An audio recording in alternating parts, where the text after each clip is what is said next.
telephone.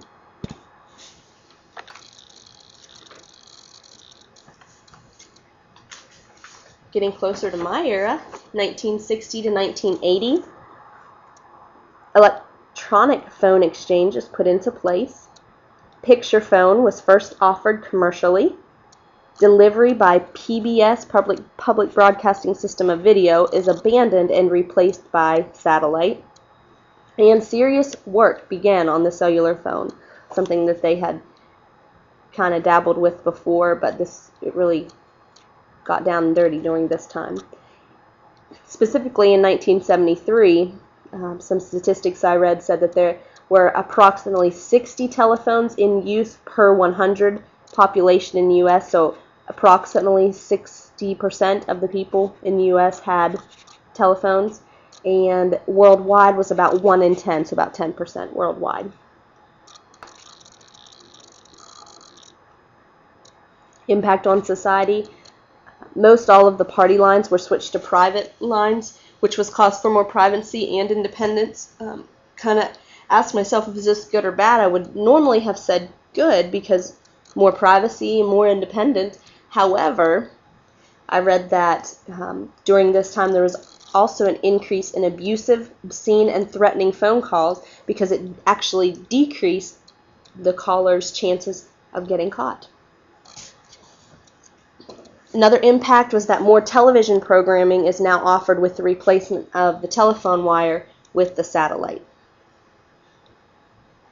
It was during this time that Brooks actually discusses the fact that along with additional human convenience brought by technology, he kind of makes the prediction that it's also going to bring loss of human privacy, autonomy, loss of taste, loss of decency, and I'd really have to say what a prediction he made.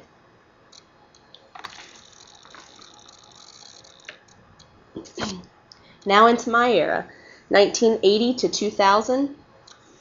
Cell phones were introduced to the United States, which I can remember when my mom got her first cell phone, and it was such a cool thing. Fiber optic cables opened, allowing 40,000 phone calls. Fiber optics permits transmission over longer distances at higher data rates and with less interference. Also, voice over internet protocols is introduced. Internet used the telephone lines to transmit information to a personal computer. Impact on society. Calls can now be made totally portable without being in a vehicle.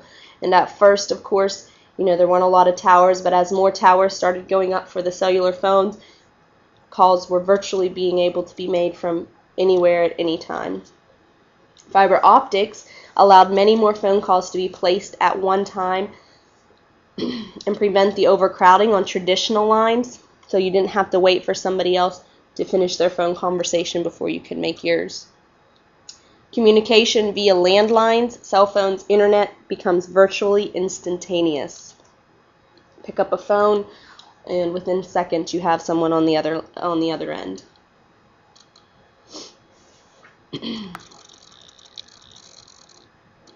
2000 to 2010, which is what we're all living and experiencing now, so I'll keep it short and sweet. Cellular phone subscribers reaches the 100 million mark. We know nowadays anyone and everyone seems to have a cell phone. Phones shrink to the size of a deck of cards. How does this affect our society? Obviously, phones have become a part of every day, some people every minute of life, with the ability to carry them in your pocket. Customers can now access internet, record movies, take photographs, etc., all with their phone. And I have a picture here of the iPhone, which we know is like having a small computer in your pocket. We've all seen and we're all living the fact here that people communicate as much through the email, the texting, the IM, etc., as they do the telephone. Impersonal communication rarely stops because of the telephone today. You don't have to be face-to-face with someone to communicate with them. It's at your fingertips. Good or bad, we are never disconnected. So what is the telephone? I'd like to read an excerpt from John Brooks' book, Telephone, The First 100 Years, which really helped me to understand a lot about the telephone. And he had a portion here that I just thought was great, that just summed up what the telephone means to us. What is the telephone? Only, to translate its name literally from its Greek roots, far speaking.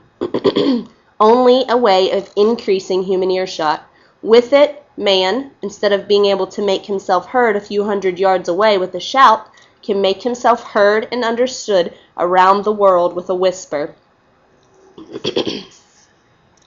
What has the telephone done to us or for us in the 100 years of its existence? A few effects suggest themselves at once. It has saved lives by getting rapid word of illness, injury, or famine from remote places, by joining with the elevator to make possible the multi-story residence or office building. It has made possible, for better or worse, the modern city. By bringing about a quantum leap in the speed and ease with which information moves from place to place, it has greatly accelerated the rate of scientific and technological change and growth in industry. Beyond doubt, it has crippled, if not killed, the ancient art of letter writing. It has made living alone possible for persons with normal social impulses. By doing so, it has played a role in one of the greatest social changes of this century, the breakup of the multi-generational household. It has made the waging of war chillingly more efficient than formerly. Perhaps, though not probably, it has prevented wars that might have arisen out of international misunderstanding caused by written communication. Or perhaps, again not probably, by magnifying and extending irrational personal conflict based on voice contact, it has caused wars. Certainly, it has extended the scope of human conflicts, since it impartially disseminates the useful knowledge of scientists in the babble of bores, the affection of the affectionate, and the malice of the malicious. But the question remains unanswered. The obvious effects just cited seem inadequate, mechanistic. They only scratch the surface. Perhaps the crucial effects are evanescent and immeasurable. Use of the telephone involves personal risk because it involves exposure. For some, to be hung up on is among the worst of fears. Others dream of a ringing telephone and wake up with a pounding heart. The telephone's actual ring, more perhaps than any other sound in our daily lives, evokes hope, relief, fear, anxiety, joy, according to our expectations. The telephone is our never end to society. I'd like to thank you for listening to my presentation, and I'm going to close with a little video I found on YouTube that takes us through the first 100 years. Just a little music video takes us through some of the technology that was happening through the first 100 years of the telephone. And after that, you'll have a list of my resources, and then I look forward to reading and discussing this with you. Thank you.